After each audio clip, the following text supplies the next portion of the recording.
this. I thought it was quite stark and nice.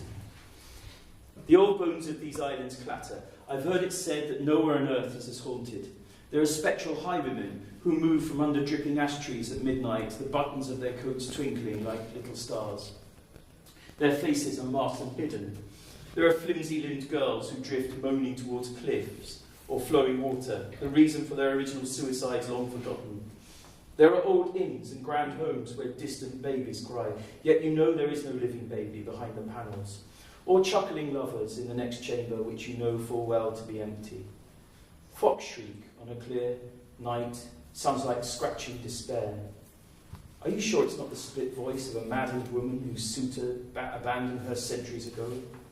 My grandfather told me of a ghostly carriage in Kildare, complete with a headless coachman and 6 galloping horses that breathed fire. To the lightning crack of a whip and the rattle of wheels, the carriage would bowl up the road that led to the blind and ruined big house.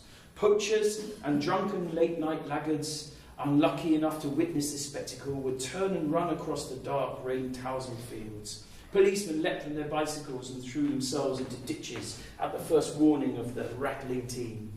The clench of their fear was that the carriage might be pulled up to a halt, the horses screaming and rearing, the sore neck of the driver turning towards the quaking bystander.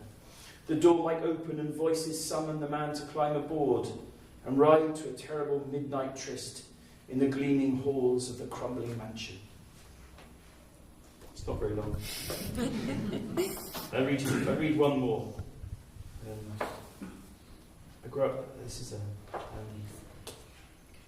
up about the great harper O'Carolan.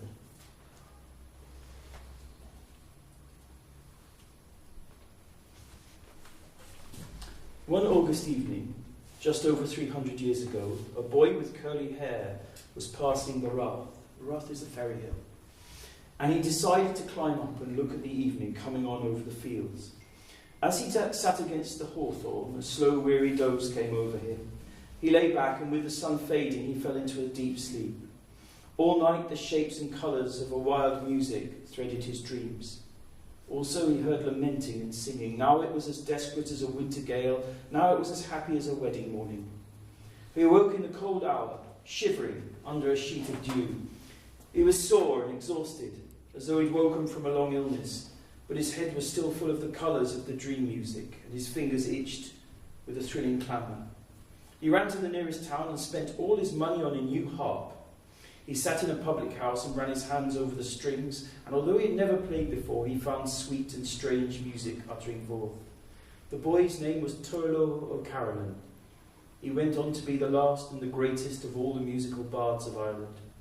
He played for peasants and kings. He was welcome in hovels and castles. The music that uttered from his harp strings was like laughter in the glens, tears around a turf fire.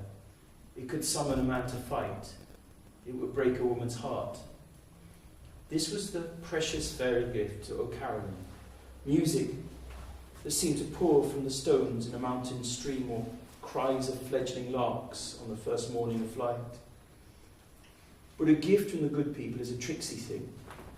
A year and a day after his night rapture on the little hill, O'Carolan was suddenly and emphatically struck with blindness. For the rest of his life, his fingers plucked and fanned his dreams into quicksilver rills of tunes. But in all his travels, the length and breadth of Ireland, he was led by a servant.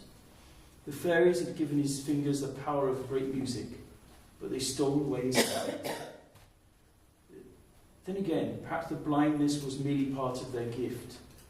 For while no one can say why the fairies reward or punish, and to whom they will give or take, what is certain is that their generosity comes with unforeseen consequences, caveats of mischief and discomfort, like thorns pricking under the petals of a fresh-cut rose.